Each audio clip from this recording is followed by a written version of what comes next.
Buenos días, les voy a conversar sobre COVID y el sistema digestivo, un tema realmente muy actual.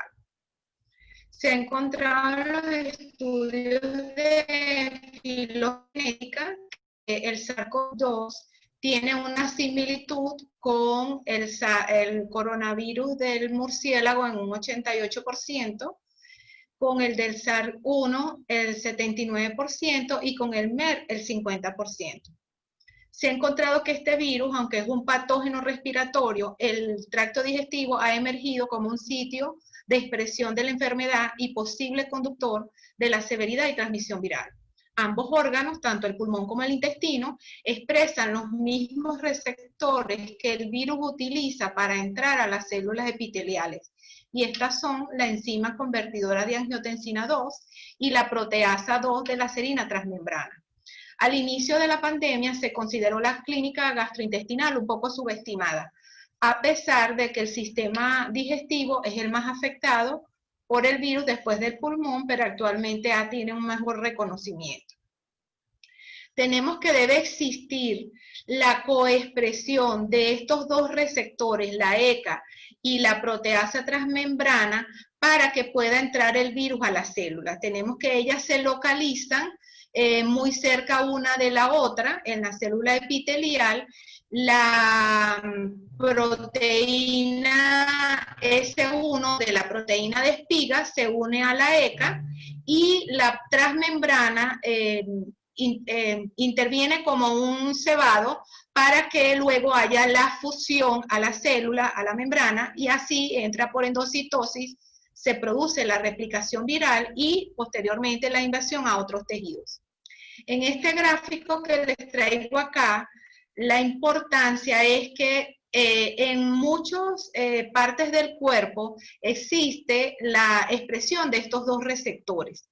A mayor intensidad del color, vamos a tener que se expresan mucho más. Es decir, que tenemos una expresión bien aumentada en el intestino y en menor cantidad en pulmón y en hígado en relación a la ECA y en relación a la proteasa transmembrana de una manera similar. Es importante el pH gástrico para la inhibición del virus, ya que este puede inactivarse a un pH menor de 3 y mayor de 12. Si esto ocurre en el estómago, entonces el virus no pasa hacia el intestino delgado, pero por acción de medicamentos como los inhibidores de bomba, los antiácidos y la presencia de alimentos, puede que esta inhibición no ocurra y el virus alcanza el intestino delgado. Se han hecho estudios del líquido intestinal y se ha encontrado que existe una replicación viral de más de 1000 veces en la membrana apical que en la vasolateral, como se observa aquí en la gráfica. El rojo es la membrana apical y la azul la vasolateral. Y es mayor la expresión en los enterocitos absortivos maduros que en los inmaduros.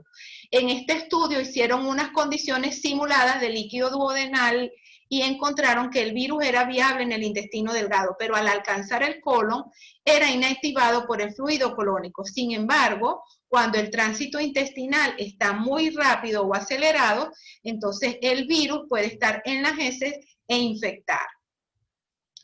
Otro aspecto importante es la inflamación intestinal que se produce en COVID. Y esto se ha evidenciado a través de estudios con el biomarcador, la calprotectina fecal, la cual se ha encontrado elevada en inflamación intestinal en pacientes infectados. Como lo vemos acá en la lámina, en el grupo A, esto eran 40 pacientes, en el grupo A tenemos pacientes que tenían COVID pero no tenían diarrea. En el grupo B tenemos pacientes que tenían COVID pero ya había cesado la diarrea más de 48 horas. Y en el grupo C habían pacientes que estaban todavía con diarrea en donde la calprotectina fecal estaba elevada, entonces traduciendo así que había una inflamación en el intestino, habiendo una diferencia significativa entre los grupos. La microbiota tiene también su rol en esta patología y la composición del microbioma pudiera estar asociada a la gravedad del COVID. se ha encontrado que durante la infección hay una disminución de bacterias comensales, especialmente el Faecium francini, que es antiinflamatorio, y pudieran estar aumentando los comensales. Al comienzo de la infección, entonces hay una disbiosis, que esta disbiosis se puede mantener a medida que va pasando la infección, y a pesar de que se recupera el paciente, puede persistir por un tiempo. Y por otra parte, en esta gráfica es importante que, por ejemplo, se encontró una relación inversa entre la presencia de bacteroides. Mientras ellos están más aumentados, existe menos unión de la ECA con el virus. Y si hay más Clostridium, hay más expresión hacia la severidad de la enfermedad. Asimismo, la microbiota es importante, la microbiota intestinal, para la homeostasis inmune, y cuando se producen respuestas hiperreactivas o hiporreactivas, estas pudieran condicionar a nivel de otros órganos como el pulmón un aumento o la susceptibilidad para neumonías y síndromes de dificultad respiratoria. De allí que se habla actualmente del eje intestino-pulmón en COVID, donde, siguiendo acá la gráfica, tenemos que el virus entra al pulmón. Esto desencadena un aumento en la permeabilidad pulmonar, un aumento en la respuesta del sistema inmune hacia la hiperreactividad y una tormenta de citoquinas. Entonces, estas partículas virales y mediadores pasan a la circulación y alcanzan el intestino, donde también va a ocasionarse un aumento de la permeabilidad, alteración de la respuesta inmune, y de manera bidireccional va a haber fuga de microbios intestinales y productos derivados hacia el pulmón, condicionando así entonces algunos síntomas gastrointestinales y aumentando la severidad a nivel del pulmón. Tenemos que la carga viral también es importante, y como vemos acá en este gráfico, que aunque es mayor a nivel de nasofaringe, tenemos en heces y en la saliva, también pudiera tener más o menos la misma cantidad de copias. Por lo tanto, que ambos son importantes para los medios de transmisión.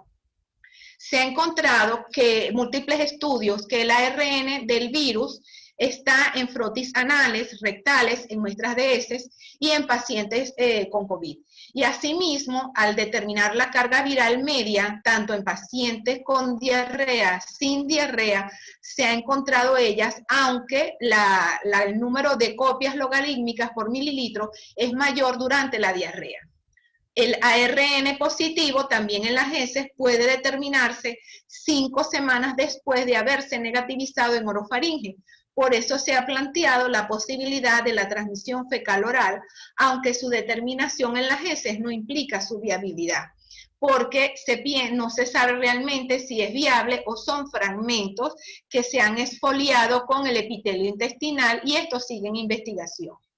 Sin embargo, acá les traigo este trabajo que, aunque es de una pequeña muestra, 6 niños y 2 adultos, es bastante significativa. Ellos determinaron el virus en las heces por PCR en tiempo real y encontraron que la excreción era más prolongada en los niños, y piensan que probablemente se deba a menos prácticas de higiene al tocarse con las manos los niños, que esta puede contener el virus, a que existe una diferencia en la expresión de la ECA en el intestino, en donde esta va aumentando a medida que aumenta la edad, y pudieran haber aspiraciones silentes al toser. Sin embargo, en relación a la infectividad, ya en agosto de este año se ha publicado un primer caso en donde se logró aislar el virus de manera viable en un paciente que tenía una enfermedad grave, severa, y que falleció, y ellos plantean la posibilidad de que haya una transmisión fecal-oral o una transmisión fecal respiratoria a través de los aerosoles. Por eso que los bioaerosoles, aunque todo esto está por establecerse, es importante que lo consideremos, y que la manipulación de las heces y el uso de los inodoros en casa y en hospitales debe hacerse de manera rigurosa, ya que pudiera haber estos aerosoles en fómites, en los penachos del inodoro o cuando se descarga la poceta. Y en las aguas residuales también han determinado el ARN, encontrándose que la carga viral pudiera disminuir al entrar estas aguas en los sistemas de tratamiento, y esto va a depender de la situación epidémica de la localidad. Entre las manifestaciones clínicas es importante que acá un estudio en Wuhan, en China, encontró que el 23% de los pacientes tenía solo síntomas digestivos. Había una combinación de síntomas digestivos y respiratorios en el 33% y solo el 44% teníamos síntomas respiratorios, diciendo entonces que esto demostraba que los síntomas gastrointestinales a veces pudieran preceder la afectación pulmonar y ser la primera manifestación de la infección. Y esto se debe fundamentalmente al trofismo del coronavirus por el tracto gastrointestinal, que va a empezar desde la expresión de las enzimas o de los receptores a nivel de las glándulas salivales hasta el colon, pasando incluso por los ductos biliares. Y los estudios de secuencia de ARN y transcriptomas unicelulares consideran que todas estas pudieran ser unas vías de infección. La pérdida del apetito se puede observar en un rango bastante amplio, entre 1 y un 79%. Esta puede desarrollarse durante la hospitalización sin correlación con la medicación. La anorexia se presenta en un porcentaje menor del 30% y pudiera ser la presentación inicial. No se sabe realmente cuál es el mecanismo de la falta de apetito durante esta infección por COVID-19, pero se ha relacionado por las alteraciones a nivel del gusto, que pueden observarse hasta en un 85%, y en el olfato hasta el 71%. Con respecto entonces a esta disgeusia, con o sin síntomas olfatorios, se piensa que pueden ser un síntoma temprano o único de la infección antes de la afectación pulmonar y de otros órganos. Y se ha tratado de explicar a través de 4 mecanismos. El daño directo a las células que expresan estos receptores en las papilas gustativas, también a la unión del virus con los receptores, lo cual provoca una respuesta inflamatoria que conduce cambios a la alteración del gusto, o el daño directo a cualquiera de los nervios craneales responsables de la degustación, y algo bien interesante que son los bajos niveles de zinc, porque este se está utilizando durante este mecanismo inmune con proceso inflamatorio, o un cambio de la homeostasis celular de este oligoelemento en las células gustativas orales, lo cual modificaría el gusto. Un síntoma bien importante y cardinal es la diarrea, y dependiendo del reporte en la literatura, este va a oscilar entre un 11 a un 49%, pudiendo ser el síntoma inicial en el 50% de los casos. Esta diarrea puede aparecer entre el primer día de la infección hasta el 8º día, con una media de 3,3 días, y hasta 9 episodios al día, con un promedio también de 3 episodios por día. Pero hay reportes en adultos hasta de 30 evacuaciones diarias. Y con respecto a las características de la diarrea, esta suele ser acuosa o semilíquida, generalmente no es deshidratante, y si se hace un examen de ese, se encuentran escasos leucocitos fecales con una sangre oculta positiva en un porcentaje muy pequeño. Lo importante a resaltar es que la diarrea se ha correlacionado con la severidad, porque se han encontrado altas tasas de ingreso a cuidados intensivos y ventilación mecánica, así como requerimientos de oxígeno en los pacientes que la presentan. ¿Por qué se produce entonces la diarrea durante esta infección? Porque la función de la ECA en el sistema digestivo hace lo siguiente: controla la inflamación intestinal, regula el transporte de aminoácidos dependiendo de sodio, tiene un papel fundamental en la expresión de péptidos antimicrobianos, modula la respuesta inmune innata, influye sobre la composición de la microbiota. Por eso que el virus a nivel intestinal, si interrumpe la función de la ECA, ocasiona la diarrea. Y se habla de 3 mecanismos fundamentales.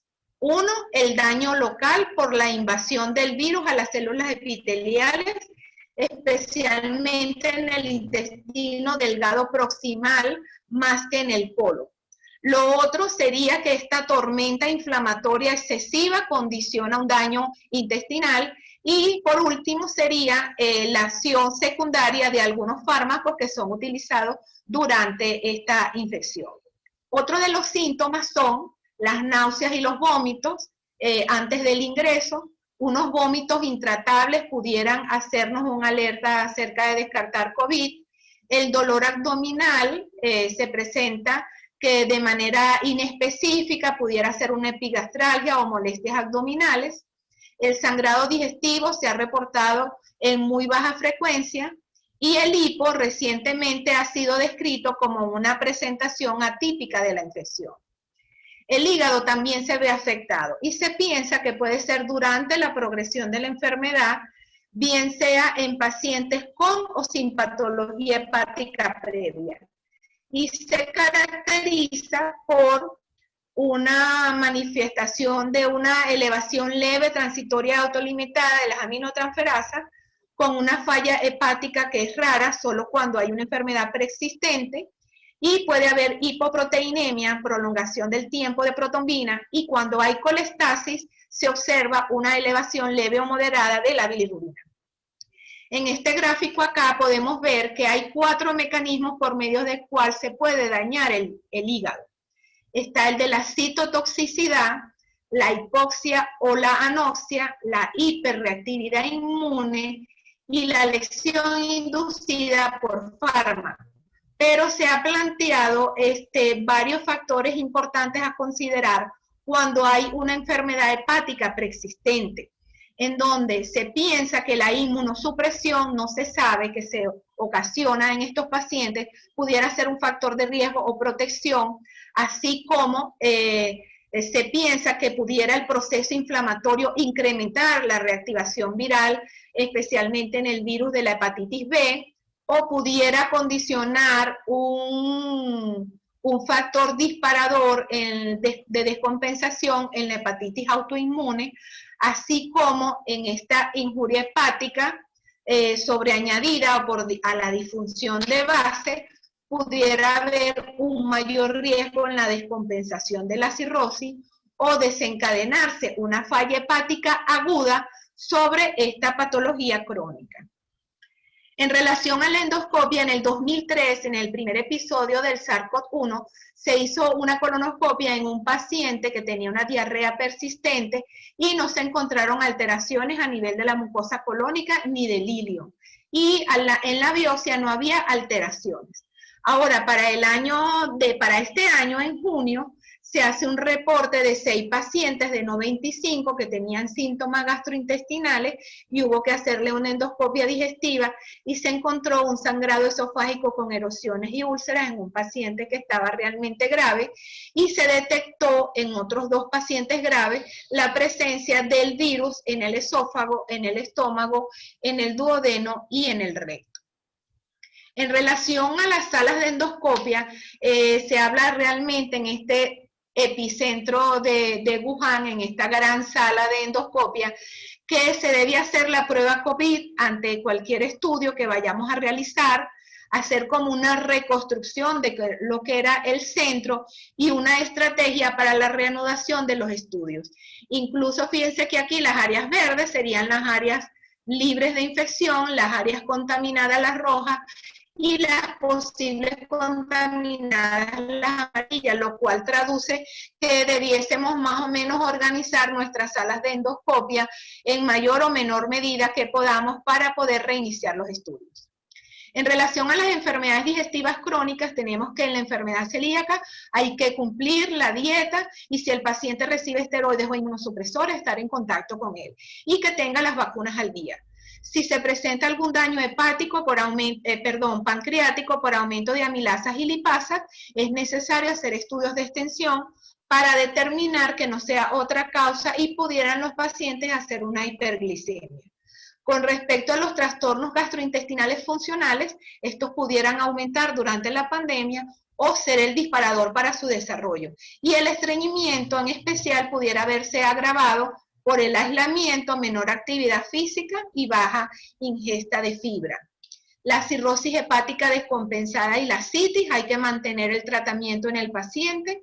En la hepatitis C se habla que debe haber la terapia de mantenimiento, no debe suspenderse y pudiera postergarse la terapia inmunosupresora. Si el paciente tiene un trasplante, quizás hacer el ajuste de algunas dosis de los medicamentos y dependiendo del uso de antivirales, y en la enfermedad inflamatoria intestinal debe continuar con su medicación.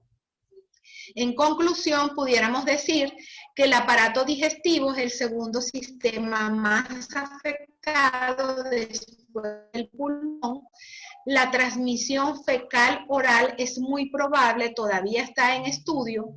Los síntomas gastrointestinales pueden ser los síntomas iniciales de la infección por COVID-19. Los pacientes con diarrea han presentado altas tasas de ingreso a cuidados intensivos y las medidas de prevención en casa a nivel de hospitales y salas de endoscopias son fundamentales para evitar la contaminación en la comunidad, en el personal de salud, dado el alto trofismo del virus por el tracto digestivo y su expresión fecal. Esta pandemia pasará y yo he aprendido a valorar más el tiempo, mi familia y mis amigos. Muchas gracias.